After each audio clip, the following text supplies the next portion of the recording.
today. We've got a fairly medium-sized group. So what we've done is we've unmuted everybody. So if you can, please mute your phone while you're not talking. But if you have questions as we go along, please feel free to ask. Right? We want to make this as interactive and as fun as possible on a Friday afternoon. Friday, kind of for some of us, a lunch and learn. So please feel free to jump in if you have anything that we can help provide additional color or clarity to. So let me go to the next slide, Carl. Okay. Going to take control. That'll work. Yeah, better. yeah. Okay, so our agenda today is pretty easy. We're going to talk about, really the collaboration, supplier collaboration, and really with a focus on the quality collaboration pieces that you would do with the supplier, and really kind of how the cloud is kind of changed the game. We'll talk about some use cases. We'll talk about the different areas, and we'll give you a little bit of a demo of what it looks like. QMS has been, we're kind of out in front of some of this, and you probably heard about Fiori. Carl will talk about Fiori more today, and kind of, how the cloud is enabling us to provide a real seamless, transparent, slick solution to get external parties, into your systems and transacting alongside with you. So you will have time at the end for questions and wrap up, but if we do have anything, as we go along, please feel free to ask. So I got a little bit of delay here. So a lot of times when we start talking about, there's a lot of concepts that are floating around as S4 HANA comes out and more customers are starting to move there. We were at Sapphire, I think it was 2 years ago, and Bill McDermott said for the first time, technology has really outpaced, the experience and the knowledge of the people. So technology is outpacing, our processes, outpacing the people and stuff. And it's really raised a lot of questions in a lot of organizations and stuff. And, B2B is not a new concept, right? B2B has been around for several years, but there's been challenges to it in the past. And, while some companies do some level of it, if you look at where SAP's new strategy is, it's really around cloud and network, okay? And I mean, obviously usability and speed, but cloud and network is where they're spending a lot of their research and development dollars today in developing solutions that are cloud-based that really holistically bring everybody in. So, but there's a lot of questions out there. Where do you start? How has the technology changed? What are the benefits? And those are the things that we're going to try to help paint the picture on today and give you, a better understanding of what we're seeing out there in industry and what our customers are working towards, in their implementation. So the benefits of supplier quality collaboration, I think, for years, we've really tried our best to get quality included into the SAP ERP landscape because, quality systems tend to be siloed and stuff. And I think everyone's now really grasped the benefit of having quality be part of that integrated system. No longer, are we having to go to a separate system or do, interface to separate things. Quality's right there. And now if you have an inspection lot that you're looking at, you can get all the supplier information, the address details, you can see what customer has it. There's the traceability and all that stuff happens to be there. So, now we're saying, okay, let's extend that integrated concept and let's start to bring all parties in the supply chain together. So what does that do? Just like we saw with bringing, quality into the enterprise, bringing, external parties into the picture and the collaboration piece provides some really, some very big benefits to the business. One, early visibility. You provide early visibility to product defects and production yield. Visibility to quality issues to drive quick resolution. One use case for this is if you're doing supplier complaints or corrective actions, suppliers can self-report and say, hey, we have an issue. I was talking with one of my favorite customers the other day. She'll get a giggle out of that. But we were saying, maybe in the scorecard and stuff, if the supplier self-reports, maybe they get less of a ding against them than if we find the problem, right? I remember when I was growing up, going to my parents and say, oh yeah, I screwed up. Usually the punishment was less. So we're trying to incorporate some of those concepts, so, really getting early visibility to the problem. So really handling maybe the issue before there is a problem. If the supplier says, oh geez, we just figured this out and they alert us, then maybe we can take preventive measures to ensure that that problem doesn't manifest itself in our environment. So, that visibility is key. It's critical. Streamlining our operations, boy, we've seen many different customers around, over the years do lots of different things. And the one thing nobody likes to do is have to re-key in the data from a supplier where they send something to the supplier, whether it be the C of A, whether it be a SCAR or an audit or something like that, and getting it back and having to duplicate that effort. It's redundant. It's wasteful, right? But we need that data in our system. It's driving purpose. It's driving value. So we can eliminate that now if we say, hey, supplier, go ahead and enter your results of that batch before you ship it to me. So I've got visibility on not only if it's good or bad, but also how it might be best used in my supply chain and my manufacturing processes. So we can also engage parties in real time. I'm sure everybody loves sending people emails and waiting a week or two to get a response. Now we can engage these folks in real time. Not only that, if we're trying to support a problem, we can get on the phone and collaborate verbally and also be seeing the same picture, talking about the same things, right? Guiding them through the process. So that really adds a lot of value, to the process and eliminates a lot of waste. It also is going to help promote compliance and transparency. So, that's supply chain alignment on quality information and compliance is big, allowing, the suppliers to self-register to give us, their information, to provide their certificates, to, give us their APQP information and stuff up front is big, in transferring to rework returns of non-compliant products and stuff.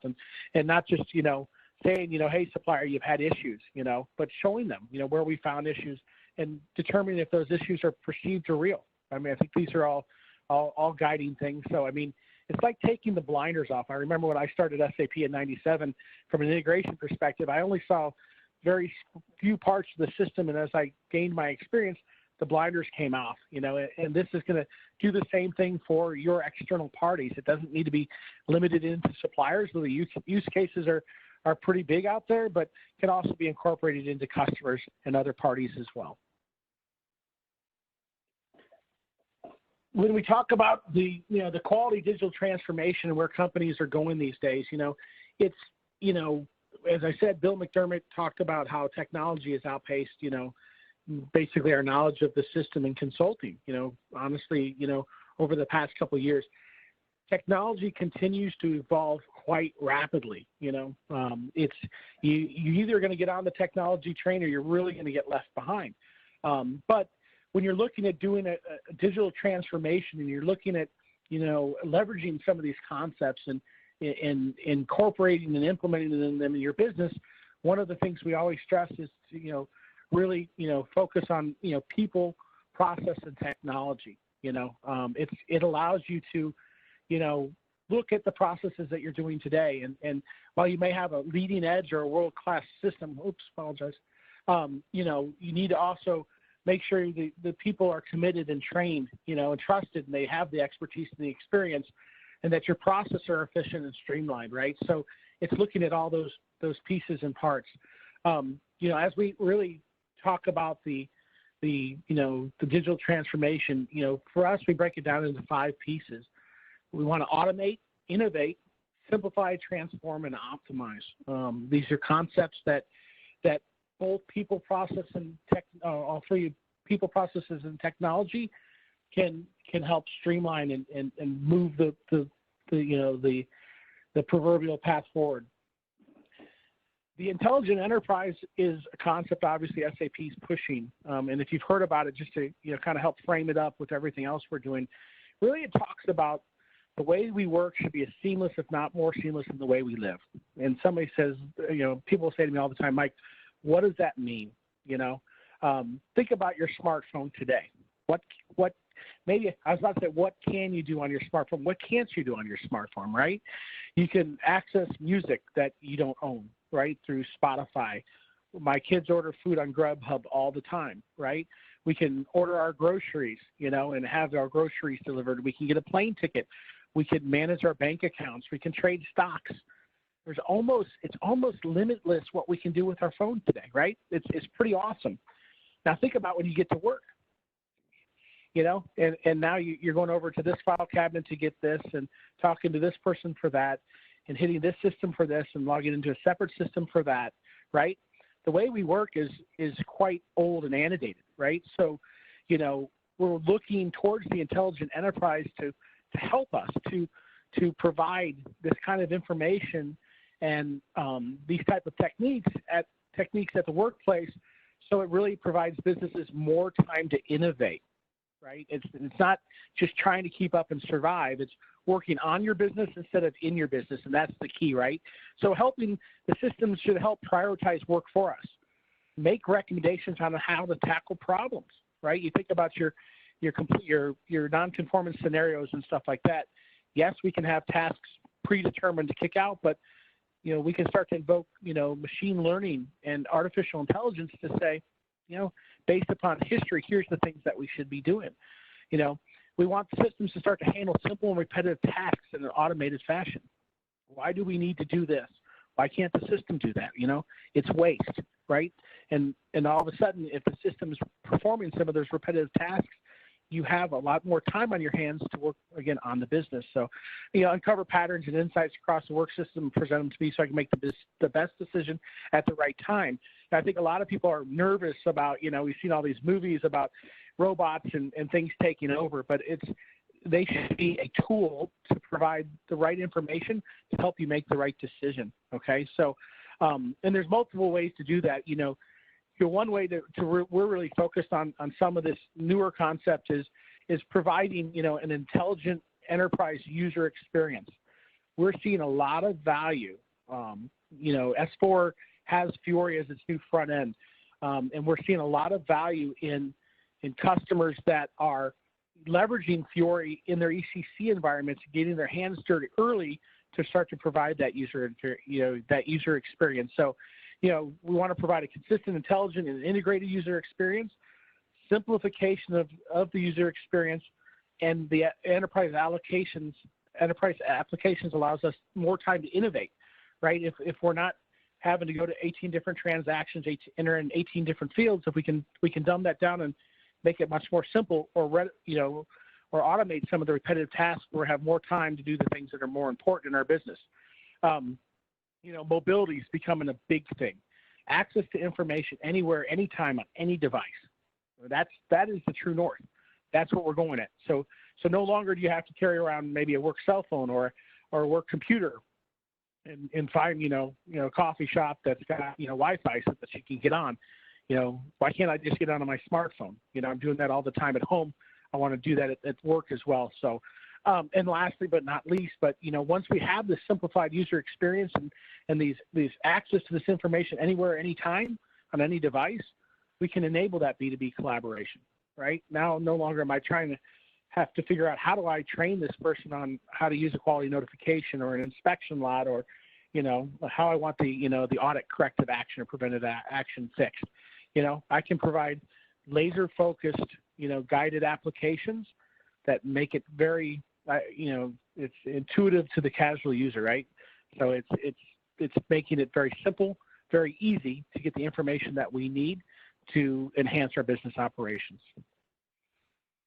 I borrowed this slide from my good friend David Sept at KPMG. I liked it. We were in a last week and he presented this, but they put this together, and I thought it was really good and valuable to kind of share with you guys today. But they really believe the future of the supply chain will, deliver a customer-centric competitive advantage, through the understanding and meeting of true customer expectations, understand what they want. Not only will meeting those requirements and those expectations, yield in more business, it will, strengthen the brand and the product offerings and things that companies are able to do. They believe the future will change how the supply chain functions and operates and physically structures itself. So, as a shift to localized production and delivery improves customer satisfaction, figuring out where things need to be very responsive and adaptive to your customer demands and needs. Supply chain will be more collaborative, transparent, and evidence-based, with cognitive decision centers, complementing human decision-making, harnessing big data across the entire environment. I think when SAP first came out with S4 and HANA, more importantly, HANA, it was all of a sudden, we weren't going to be as, restrained in big data. I remember when I started SAP back in '97, it was, we want aggregated, summarized data, that's it, nothing more. We don't want to slow the system down. Well, now with in-memory databases like HANA, things become much quicker, right? So we want that data, Data is powerful. Data allows us to identify trends. And that granular data is going to help drive things, right? To drive better decision making. Supply chains in the future is going to embrace emerging technology, IoT, blockchain, robotics. How can we do that? I was looking up SmartBots and things the other day. How can we incorporate those into our applications to provide a better, not only system but a better user experience and information, on demand. Supply chain is going to deliver rapid workforce reskilling and hiring. We're going to need to do that, as organizations' critical success factors, focuses on leveraging these new skills and these new talents that are out there. Companies are moving this way. I thought one of the best things that I heard at the conference last week was, "Don't be afraid, they're coming." The workforce is changing. We need to adopt these things and move the ball forward. But also, the future will be characterized by an outside-in operating model and powered by as a service platform. Okay, just like your smartphone, many of the applications you have on there obviously are software as a service. You're paying a recurring fee to do that. The whole SaaS model's changing the game. From a finance perspective and who provides what. The other characteristic that I'm seeing quite big is our customers want to get back to standard, but they need a robust environment to manage and process their business, right? So what we're seeing is a lot of the enhancements and customization getting out of the core and moving to the cloud, moving to these applications where they can be encompassed, right? And a lot of times where the supplier has the responsibility from an upgrade perspective to make sure it works. So I think we're going to see more of these, as a service platforms as we move forward. SAP is pushing it quite heavily, and there'll still always be your traditional on-premise implementations and things like that. But business is changing quite rapidly, powered by all this technology. So quality collaboration, to me is obviously our sweet spot. Is where we're focusing a lot of our time and energy these days. So really, it's about providing the features, the benefits of our quality management processes and systems outward to encompass the entire supply chain. Okay. Many of our customers are starting on the supplier side because I think the use case is there. But we've also had several conversations around blockchain and making certificate of analysis data, available to consume anywhere at any point at any time, right? There's no standards out there for blockchain, so that's still challenging. But a lot of the stuff that we're talking about on the left-hand side of the business process could be replicated on the far right. So it's going to, quality collaboration will enable our customers and suppliers to achieve real-time, bidirectional communication of our different quality processes. And so that could be we call it the company or the employee on one side, whether it be a buyer or a quality manager, or anybody else that's involved in the process. And with suppliers or suppliers, manufacturers, contract manufacturers, it can really, it's meant to be holistic, across all the different, external parties that you might work with that have skin in the game. We look at the different pieces and parts in the pie that we see of most customers looking, and they say, okay, when we want to do quality collaboration, what are they looking at implementing? So the first thing would be, is having tools for supplier self-service. Carl will demonstrate some of this here in just a bit, where suppliers can self-register, right, and maintain their own information, supply additional information about them, certificates, other things that you have, and be reminded annually of when there are quality requirements that need to be met. And also managing their own, user ID creation and password. Yes, there's provisioning that's still done on the company side, but, if they forget their password, I don't want to be contacted 1,000 times. Allow that to be done, from another area. Quality documents is a big deal, right? If I'm collaborating with suppliers, I want them to have access to my quality manuals, my procedures, my APQP documentation, things that I need, not only static procedural type documents, but also real-time documents that they can share with us to show certification. Supplier scorecard usually is at the end of the processes, but we're kind of talking about it up front because if we don't know where we want to go, we can't get there. So supplier scorecarding is a big deal, but providing suppliers access to a dashboard, showing criteria, showing drill down capability, and how we are deriving at the different ratings that we are. Making that information transparent so that everybody can see that information. From an audit perspective, giving visibility to planned audits, different audit results, corrective and preventative actions, our expectations, maybe even capturing self-performed audits for suppliers where we want some of that information in our system, right? Those are all things that we can extend through the audit management piece. We start talking about inspection results in C of A, right? I always challenge customers on why are we receiving inspection?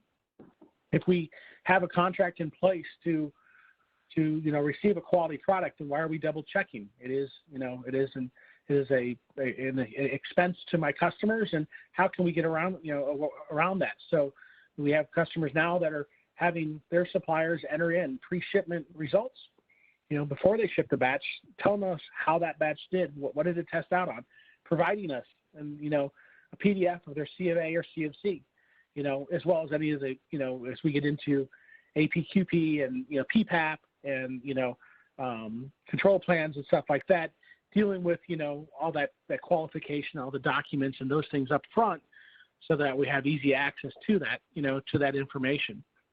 Obviously, when there's problems and we're doing CAPAs, dealing with 5 whys or whatever your methodology is, but invoking them into the process, getting them to respond and say, hey, we have this corrective and preventative action we need you engaged in, and having them performing containment activities and coming into your system and saying, yes, we've contained the problem. Here's my root cause. Here's what we're going to do to correct it. Here's here's receive the criteria for success, et cetera. Having actual items that the supplier can actually take part in. And last but not least, supplier corrective actions. So supplier complaints, supplier corrective actions, supplier whatever.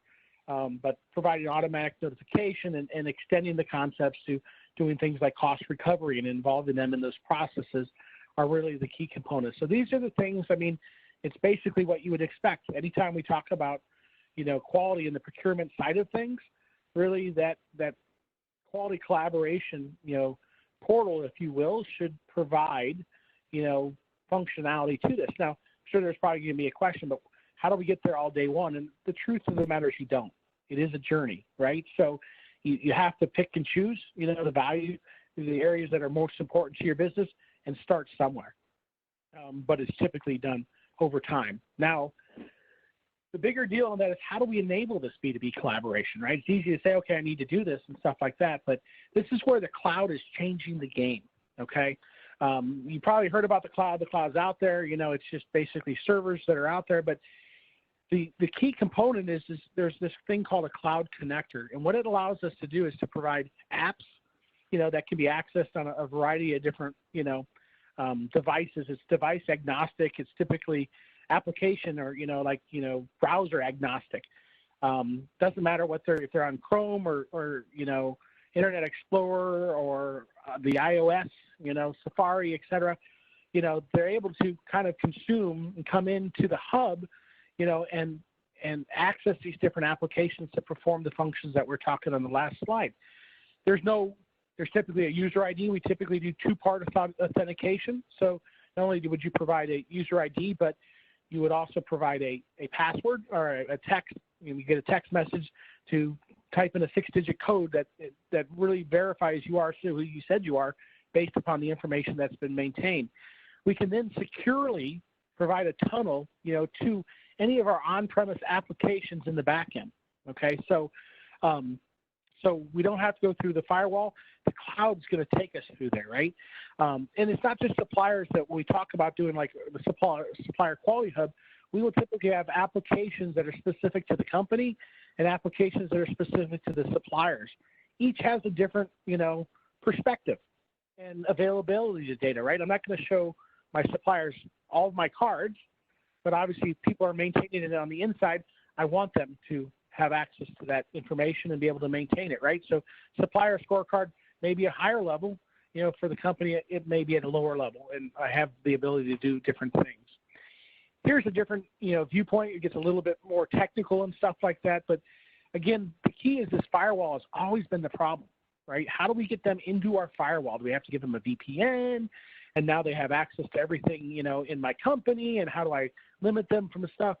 Now I can provide a cloud solution, a cloud portal that will contain the different services and things that I need to do to complete my overall quality hub, and then but provide that secure tunnel to the back end to allow them to access the information that they need. And we can make this very transparent.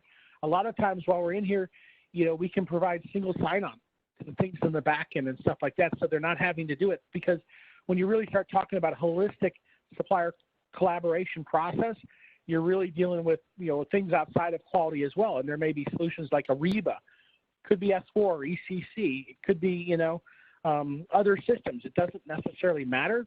This is going to make it transparent, and the tunnel is really going to provide the key to access that information in the back end very securely, very controlled, and really changes the game from what we can provide. So SAP has a cloud portal. Won't go into a lot of this, but Fiori Launchpad will show you that today. It's one provider, but it really allows you to do a lot of different things. And if you're looking to expose Fiori Launchpad, there's lots of different cloud service providers, but the SCP, as they call it, the SAP Cloud Portal, really provides that Launchpad experience out of the box, and obviously the integration to the SAP components is very good. But you don't necessarily have to just use SAP Cloud Portal. There are a variety of different providers, and depending on what provider you're using, there's going to be different options and capabilities that exist. But when we look at the benefits of a cloud platform and deploying, a supplier quality hub on a cloud solution, you're always going to have the traditional benefits, which is, if you look up, why is the cloud better? What you're basically doing is you're taking that server and you're moving it to the cloud. You're having somebody else provide that service, right? So, you're limiting capital expenses and buying the hardware. You have the hardware at that provider. So it's off of your physical site. You're reducing operating expenses. You don't have to have people maintain the servers. They do it, right? They perform those updates. They're typically very flexible and scalable solutions, so you can grow up or shrink down based upon usage. And a lot of times when you look at pricing on all these different solutions, it's all based upon usage. How many megabits or gigabits of data did you consume and things like that. In fact, SAP has also gotten very good about this. Don't let it scare you when you start thinking about, oh, I really want to do this, but I've got 1,000 suppliers. There's no way in heck I can, at $2,000 license, an SAP license, can I ever get my company to buy in for that? It's actually all changed. And Carl will talk about the identity provider service and stuff that you can use to have thousands of suppliers, and instead of actually having SAP licenses for each supplier, pay based upon a usage, right? So it's all the pricing structures and stuff are changing to enable this functionality, but you can react faster to changing business needs. If you buy a company over in China, obviously, with a cloud-based solution, you can spin up additional clouds and tenants over there. But for me, when we look at this in QMS, we also see this as very strategic. We can provide secure access to corporate information outside that firewall, right? Ability to engage anywhere, anytime, on any device. That's huge. The simple user-friendly interface provides usability as well as the user experience. Training costs go down, support costs go down, right? Information quality, data quality goes up. We can use all those information. And more so too is, the solution supported by the services provider. So, who can't get into Microsoft, or SAP type of things? There may be something that you need to work with your IT group or one of the vendors' IT groups, but now you're not supporting, hey, here's the VPN, did you get it installed correctly? Okay, it's not working, et cetera. That's all done by the services provider. So there are some strategic, value-added benefits that the cloud solutions provide. I think at this point in time, I'm going to turn it over to Carl, and he'll take you through some use cases and show you what it looks like in the system. Thanks, Mike. So yeah, what I wanted to do here next was really give you some practical examples, some use cases that we've been seeing with some of our customers that really enable quality management and supplier collaboration. So the first one I'm going to talk about is the Supplier Quality Hub, and this is an application that QMS has developed along with some needs from our customers, and we've started to sort of piece together all these little components of applications that customers want to do with their suppliers. So what you're seeing on the screen, hopefully you're seeing my web browser. I'm just logged into Google Chrome, and I'm in what's called my SAP Cloud Portal. So part of this package, we're using what's called SAP Cloud Platform, or short, you got to have a 3-letter acronym for everything these days. So SCP, SAP Cloud Portal, or SAP Cloud Platform. Part of the platform is a portal, and so we've got our website running on this portal, so you can brand it. So if you had a page that you wanted your suppliers to go into for supplier quality, you could have your own branding, and all of your information can be in here in these templates. And so this is something we just put together. We took our regular website and just filled in some of the sections, and you can see you've got, essentially a branded website. And inside of here, you can see there's a button. I can just go over to this tab and go to the Products Launchpad. And this is what we're calling the Supplier Quality Hub, which as you get into it, you can put some nice branding, some pretty pictures, whatever that might be. But you can see the different tabs in here will take you to the different functionality. And each one of these tiles, they're called Fiori tiles in SAP, can be enabled based on your user profile and who you are as you log in here. So I can have certain ones out here that are allowed for my vendors. So you can see I've got some I'm logged in so I can see everything, but you can see I've organized the ones here for my external vendors here. So I've got the Supplier Hub, Maintain, Supplier Actions, Quality Notifications, Create, Maintain, etc. And then I've got, some subset of those under the inbound process or some prototype apps that we're working on right now. Okay, so you can organize these. You can see on the top right here the little person icon. You can see I'm logged in as Carl Dunlap, and you can see behind my user ID, I've got some personalization that I can do as far as the theme and what I want it to look like, what apps I've got access to. Okay. So, and I'll show you in a little bit, one of these things that we've done with this is allow suppliers to log in. I'm going to go into our non-branded one just to show you the applications, because I've got a few more tiles on here that aren't enabled. So same thing, what this is running SAP Cloud Platform. So I'm not giving suppliers direct access to my SAP system. They are going to, whether they're on their iPhone, their Android device, their browser, they're going to a page, this cloud portal page, and they're going to be able to log in, self-register, put in their, say, SAP vendor number, what supplier site they're at, and then we're going to use SAP, what's called identity management, which is another feature of the cloud platform, to provision, what access they have. So right now I'm logged in as a supplier. Supplier is tied to vendor 3000 in my backend SAP ECC6 system. So one thing I want to point out, you don't have to be on S/4HANA to have this solution working. You can be on ECC6 and using that cloud connector that Mike showed earlier. That cloud connector sits on your SAP gateway in your ECC6 environment and connects you to this cloud platform. So I don't have to have the whole Fiori infrastructure running on SAP. I can subscribe to or get a license from SAP for Cloud Platform, and I put my apps on the Cloud Platform, and now I can come in and expose those to my external suppliers.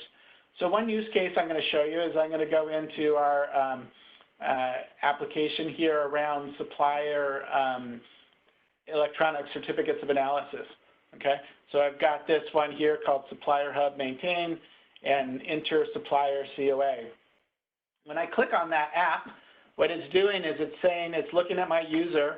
Again, I'm logged in over here, and it knows my user is tied to vendor 3000 in my backend SAP system.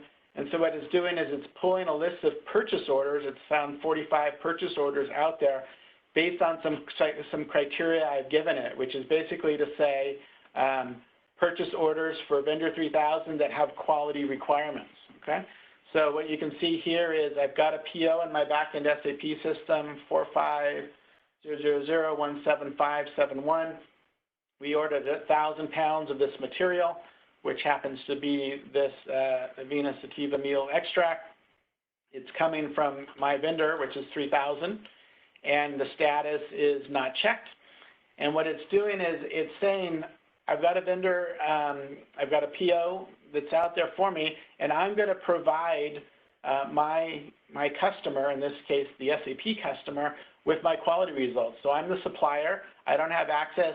In the past, what would I do? I'd send a C of A, print, fax, email, electronically, whatever that might be.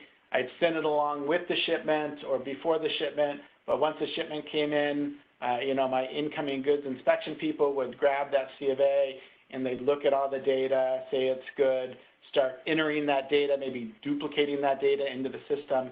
So talking to the efficiency aspect, what we're doing here is we're moving this into a digital process. We're talking to our suppliers and saying, log in to our application on the portal, provide us your C of A results before you ship us the product so that we have them electronically, we know it's all good, and then ship us the product, okay? So what you can see here is for this particular PO, and I'll show you in the back-end SAP system just so you can see this is all really a live scenario in our demo environment, is I've got a PO and I can show you that. I'm going to just bring over my SAP system so you can see what's going on behind the scenes here. Drag that into the screen here. All right, so I've got a back-end ECC6 system here. You can see the PO number for 1,000 pounds of this material, okay? And behind this in SAP, we also have quality inspection turned on, right? And we've got an inspection plan. So again, we have quality in our enterprise. We know the inspection plan for this material. We know what the requirements are for plant 3000, which is where we're going to ship this. And what we've done is we've taken that inspection plan. In this case, we've got 4 operations. Each one of these operations has some inspection characteristics. And we've said which one of these inspection characteristics do we want the supplier to give us the COA data for by using this info field 1. So you can see we're going to ask them for color. We're going to ask them for refractive index. We're going to ask them for specific gravity. I've got these repeated because in this case, I'm also going to test them internally. There might be tests like this that I do both internal and external. And then there might be a set of tests where I'm just looking for it on the COA. I'm looking for these elements of lead and mercury, et cetera, on the C of A only, and so those are pointed out here. Okay? So that's all in my backend SAP system. What the supplier is going to do is maybe they're going to supply all 1,000 pounds in one of their vendor batches, so they can just put in one line item here. But in this case, they might split up those 1,000 pounds across 5 different batches. Okay? And so we give them the ability to basically tell us a little bit about their batch. That's their vendor batch number. This is their delivery number they're going to ship us, their date of production, their manufacturing site. So you might have a supplier that has 4 different manufacturing sites, and you might have some supplier quality rules that say when it comes from site 3100, that's a great qualified site. They do a good job for us. We can do certain skip lotting rules or whatever. And site, 3444 has tighter requirements. Site, 3500 is not qualified, and we won't let them ship from that site at all. Okay, so we've given them some functionality there to put supplier site. And then this is the sub-quantity of that batch. And then we've got some statuses about the batch and the inspection. So what this is doing here is this is where the supplier, and I've already done this just for time's sake, can enter their inspection results based on those specifications that are in our inspection plan. So they can enter their result. Instead of giving us the C of A, they can record those results online. They can say the color is value 4. You can see our spec is less than or equal to 6. And so if that meets the spec, you're going to get a pass. If for some reason this was above, say it was a 6.1 or 7, you would get a reject, okay? And so we've got all of these different inspection results recorded. We record whether each one is passed or failed. And if they're all passed, what you'll see is the inspection status says completed and passed. And then we allow this button here where it says generate barcode. So one of the efficiency things we wanted to say was, if you've given us all your quality results and everything's passing, why not generate a barcode that we can give you ahead of time that you can put on your product, and then when we get that at our receiving dock, we can simply scan that barcode and we can take all these results and bring them into our inspection lot. We can automate the MIGO transaction because we already know now what the vendor batch and the production date and the quantities and the PO instead of having somebody type that. So when you hit generate barcode, you'll see down at the bottom of my screen what that's going to do is generate a PNG file or JPEG file, something like that. So let's open that up and take a look at what that looks like. In this case, we've got it branded for a customer with their logo, but you can see it's coming from this supplier. It's got a date of manufacturing. It's got a PO and a line item. It's got the vendor batch number, the delivery number, and then a barcode with a unique ID here that can be scanned later on, okay? So I'll go back here. If we had another batch for that same supplier, another quantity, so maybe, you know, they had to split it across other batches, we could enter in a new batch number, put in some information here, new delivery number, date of production. So this is going to go into your batch. So if you use batch management, this will go into your batch as the date of production and calculate that. We've also got the ability for this supplier manufacturing site here. So we could put that in there, and then that quantity, so whatever, let's say 50. What that's going to allow it to do is have a new batch number down here, and you can see now it created that one. It says the batch was created and not entered. So you can see now I've got a new blank one that I can go fill out. I hit edit, I can record my results. One of the other things we've done for people that have long-term inspections, maybe micro-type testing, we've given the ability to mark those as long-term so that you don't have to record those results, and we can make that optional and maybe record those later, okay? So some other features there. All right, so let me go back to the other tile. So we've recorded results, we've generated the barcode. Now let's pretend I'm the person inside of your organization, and the box or the containers of this material have showed up at the receiving dock, and they've got that special label on them. What I can do now is I can go in and I can post a goods receipt. So what we did here was we gave ability for the system to do this on an app, so they can do it on their phone or a tablet or something on there. And if they have a camera on their phone or their tablet, what they can do is they can use that to do the barcode reading. So what this does is enables the barcode reader. I'm not sure if you're going to be able to see this on your screen on the WebEx, but now they can grab that label, they can get that barcode into that label, and what it's going to do is it's going to scan that label. It's going to be hard with me. This is kind of fun, everyone, isn't it? Just watch Carl see how steady he can be. Steady as she goes.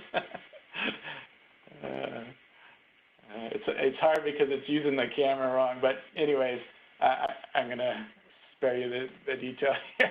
But what that will do is, and I'll go back into it, I've got a screenshot of it because live demos can be a pain sometimes. And we'll share these slides with you afterwards so you can see what we did. But we entered our results. We got everything passing. We got our barcodes. And then when we scan it, if I was steadier and I held it up, what you'll see is that box came up, and once it reads it, it puts that red line through it and reads it. And what it does is basically it's just scanning that unique identifier on the barcode that we saw underneath the barcode. And then it knows, oh, there's your PO, there's your line item. It brought in that delivery number, the vendor batch number, what the receiving site is that's being sent to, where the manufacturing is, the data manufacturer, and then it says, you know, I'm expecting to receive this quantity. That's what they said they were going to send, but because now I've got a box in front of me, I can reconfirm and go, yep, it's actually 200 in the box. We hit post, and guess what that does? It creates a goods receipt. And it also creates your inspection lot, and it takes in all those results that were done on the portal and puts that into your O1 inspection lot. So that's the current setup of the way the app works, is it lets it use it for an O1 lot. Some people have asked us, could we do it with source inspection? Sure, we could change it to do it with source inspection, but in this case, it takes your existing O1 inspection type, your existing inspection plans, and lets you basically have all those results recorded electronically for you based on what they gave you in the ECOA. Hey, Carl. Let me pause for a second here since I went through a lot of stuff and there might be some questions. Carl, this is Sue. Hi, Sue. Hi. My question is, so when you did that, you have the data manufacturer, but how integrated are you into creating the batch expiration date? It does, yeah. So let me see if I can go to my back end and we'll look at that particular goods receipt, and we should see a batch created. So we'll have what that does is, yeah, it does the MIGO, and that MIGO will have a batch, and in this case, it will have an internal batch number, right, that's created in SAP based on how you do your internal batch numbering. 2019 would be a good date. And so here was the receipt that was done, and it created this batch number. So let's go into our MSC3N. That's our material, that's our batch. And so what it does is it took that data manufacturer, which was August 6th, put that in there. Based on our shelf life rules, right, it calculated the shelf life expiration date, 8/5. It also put in that vendor batch number that they gave us, the B4556, which was the one they gave us, right, their vendor batch number. Okay. The same thing. Yeah, okay, that looks good. And then so what we do is when we receive it, if we get a vendor batch, our batch becomes a vendor batch, and we've implemented some code to do that. So that would just happen automatically through MIGO, yeah. Correct? Yeah, we're basically, when we're doing this in the background, we're calling, some standard, BAPIs around MIGO, right? It's doing a 101 goods receipt. What's happening is it's doing that, it's populating some fields. We're going to add some stuff for warehouse management because people might want to use WM or EWM. Right now, this is doing IM, but we'll add the WM piece. And then what it's doing is it's doing a BAPI to record those inspection results. So what you'll see, let me see if I can go back to the slides, is once it does that goods receipt, here's my batch. I didn't even have to go in the system to show you. There's the batch, right, with the date. You're going to have this afterwards, free handouts. And then what it does as well is, you remember those ones that were marked as COA? It goes and puts those results in there. So you can see it brought in the values and basically evaluated and closed those results. If it had a repetitive one where it was both COA and done in-house, you'll see those are still blank. So the receiving inspection team, if they got to do color and refractive index again themselves, when they go into QE51N, they're going to see the one that was COA already done and filled out, and they're going to see they're still open so they can do it. So again, that's an optional piece, whether you repeat it or not. One of the things that we're going to probably see more of is all the COA ones filled out and then an automatic usage decision done, because all the inspection results are evaluated and closed, right? So now I can just do a automatic usage decision. Great. Super. You'll see it does support sample management. In this case, we're using physical samples and stuff and inspection points, so we can use it in either way. So that's a little bit of that app. I wanted to just show a couple other use cases. I know only a few minutes left here, but I think it's valuable to see some other use cases. One of the other ones that's very valuable that we're seeing is quality notifications, and Mike mentioned that before, right? So wouldn't it be nice if we can expose to our suppliers their quality notifications, so we could go out there, supplier could log in, they could see a list of notifications. So in this case, there's 53 notifications. I could click that, and what this is doing is it's basically doing a Fiori app that's running your list of quality notifications, similar to like a QM10 or QM11 that you would see in your backend, right? So it's saying we can configure and say, okay, let's just show this notification type, like a supplier corrective action notification type, like a Q2 or F2 or something like that. And it's showing those lists of notifications. based on the screen size, we might show more or less data here about what's going on. You can see that we've got these different problems, suppliers sent contaminated material, et cetera. And we can click on one of these things, and now we're going to read the details about it, right? So now we can see who the supplier is, you know, what the defect codes are. You know, we've got a place to have tasks. You know, maybe we have certain tasks that are assigned to the supplier.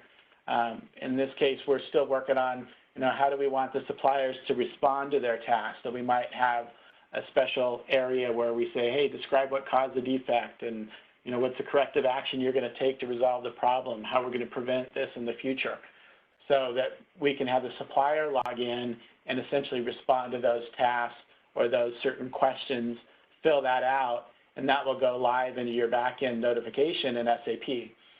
Again, this is working with ECC, it could work with S4, so really given the ability to expose those notifications into that supplier portal.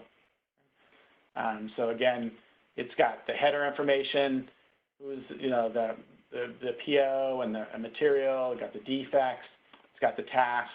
We're doing a little bit with, you know, taking the different statuses out of there. And then one of the things we're working on now too, as well, is, you know, wouldn't it be nice if inside of your company, people could just take their phone or their tablet or something and create a quality notification, right? Or maybe they're doing a vendor audit and they want to just take out their phone and create a quality notification when they see an issue.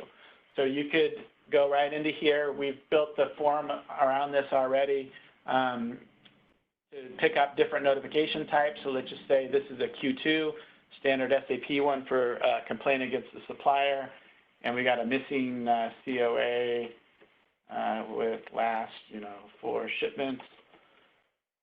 This is a recurring problem, so we want to, you know, create this scar against them. We can tie into different codes. So this is tying into your subject code, your catalog type D, for example, and we can say, you know, this is a problem notification. We can tie against the specific PO and line item. We're still adding the lookup field here, but right now I can manually type in a specific PO and line item that I know the issue is with. And then we can also put in a defect code, right? So we're going to go against a list of defect codes and say, okay, you know, grab me a list of codes. There's that missing COA, put that in there. Take a picture. You know, if I was on my phone, this would allow the camera to take a picture of what the issue is, or I could just browse and upload my document. And then when I'm done, hit submit, and you'll see it created a notification in the back end. Okay?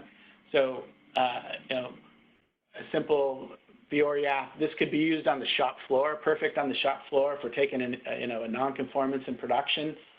You know, if you saw the one we did about the supplier, let's just say it was a Q3 internal. Look, it changes now and it says, oh, what's the production order? What's the work center, right? Maybe if it was a Q1, it was a customer complaint. Well, then we got the sales order and the customer number, right? So we can dynamically change which fields based on the notification type. So, hey, Carl, I think it's also important to note is that if you're using the Fiori Launchpad, not everything has to be Fiori tiled. So we actually have our QIM system connected here as well. There's a tile for it. So you could use a tile or another web page. It doesn't always just have to be SAP apps or SAP, Fiori apps that you have to use. If you got a SharePoint site that you want to have access to, et cetera, this can be configured to point out to those things as well. So it's not always just Fiori and just within that. Obviously, it's a great tool, but you know, typically these solutions are going to be a hodgepodge of various things, and you know, and that may also be a way to accelerate some things, is to point them out to a QIM system or to something else instead of actually going through Fiori. Yeah, good point. So I know we're coming up against the hour here with just 3 minutes left, so I'm not going to go into the other apps, but you know, just talk to the possibilities, right? So quality notifications, I think, is a good use case. Supplier C of A is a good use case. Some of our customers have been talking to us about, wouldn't this be a great place for us to share with suppliers, you know, PPAP, first article, APQP process, where, you know, they're going to ask us to upload certain documents. Instead of the full COA process, what about uploading a CFC, right? So I just got a simple CFC that needs to be provided. I could go to that portal, I could upload the CFC for that PO and line item. Instead of going and recording results, I could just have that come across as an attachment to my inspection lot using the standard functionality for DMS attachments. It could be right in the back end. The supplier could load all the documentation in the portal, come right into the back end. You could do component qualification this way. So I think the point is not specifically just the app I showed or those use cases, but think of this as a way to enable use cases that you couldn't do before with your traditional, back end and the limitations of that technology. As Mike was saying earlier, the cloud's really opened up the possibilities for us to expose these things to a supplier. You're not going to have that user license for the supplier because basically the SAP Cloud Platform, when they do this, let me see if I can go in and show you how they could register. They can come into the Cloud Platform and self-register. We could assign them the user, right? So when they hit this thing and they're not logged in, they could just hit register, right? And this is using what's called identity management. You can see that's part of the powered by SAP Cloud Platform. So they could register with their name and email, whatever's required, company, vendor code, whatever we want to make required, and that then triggers a process for us to set them up on the Cloud Platform. The Cloud Platform, you can get that from SAP as a subscription. So it's like a subscription and it's a usage license, so it's not user-based. You could have thousands of suppliers logging into here, but based on that transaction volume is how they kind of charge you, how much storage and memory and that kind of thing. And then those apps, those Fiori apps, are really interacting with your back end through BAPIs and stuff where we're just using system users and stuff to create the data.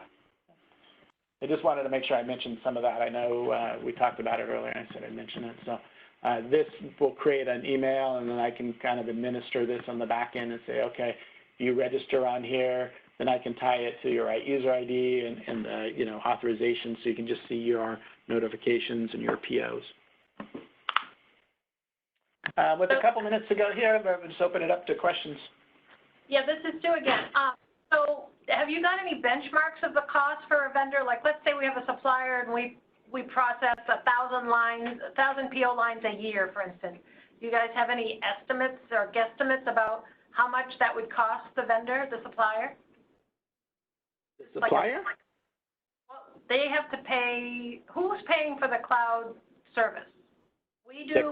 Yeah, the customer, the SAP customer subscribes to the, yeah. Okay, so as a customer, if we have one vendor and we do 1,000 lines with them, is it for, we do hundreds of thousands of lines, I think. Yeah, and that's typical. I think you're going to have thousands of suppliers and thousands of lines per supplier. Yeah. I think you have to benchmark a little bit on the what that means as far as simultaneous logins onto the cloud platform, gigabytes of whatever data storage. I can look up some of the metrics for you. Unfortunately, we don't. We got two ways to do this sort of from QMS as an SAP partner. We can, if you buy your own subscription, so it's a subscription-based license with SAP for Cloud Platform, right? You get it from SAP, and then we basically go onto your tenant. So SAP builds you, a cloud tenant for IDEX in this case, and then we put our apps onto your tenant, right?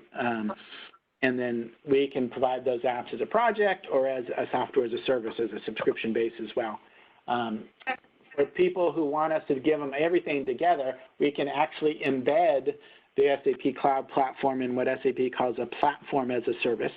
So we embed this basically tenant with just our apps on it, and we can resell that as part of the package, and it just lets you use our apps on it. So there's sort of two different ways to go about it. But yeah, I can follow up and we can try to get a cost. But when it comes to the SAP license, I don't want to get my hands slapped by SAP, so I gotta talk to them. Fair enough. Okay, thank you. Hey, you're welcome. Anybody else have any questions? Like I said, we recorded it. I am going to send out, sorry, let me go back to the last slide of the presentation. I'll send out future webinars just like we did this time. We send those out via MailChimp. So as long as you got that and you don't unsubscribe from the list or tell us we're sending you junk mail, you'll get the future webinars. I'll also send out a recording of this webinar. What we've done in the past is just make the recording, you know, a playable Windows type video file that you can watch on your computer, and then we put it on Dropbox, so you can just basically click on it and download it. And then I put out our YouTube channel out there. I'll probably put the webinar up onto our YouTube channel as well. That's another way to get it if you don't want to use the Dropbox folder. We basically take that same file and we put it out onto YouTube so that you can watch funny dog and cat videos, and then you can watch SAP Supplier Collaboration videos, you know. So that's the way we'll post these things out. And again, we'll follow up with another webinar probably next month. We're gonna really try to do something else next month. I think right now we're looking at doing what's the latest in S4, because S4 1909 just came out. September 2019 is 1909. So we want to show you what some of the new functionality is with that for people that are sort of looking into the future at, you know, what can you do with S4. And then, you know, feel free just to email us if there's a specific topic of something you'd like to see in a future webinar. Next time, maybe what we'll do is we'll put a poll and let you guys vote on a few topics. So if you send ideas in, we'll put those into the next one, and then people can vote and talk to what they want to see. So thanks for spending an hour with us, and we hope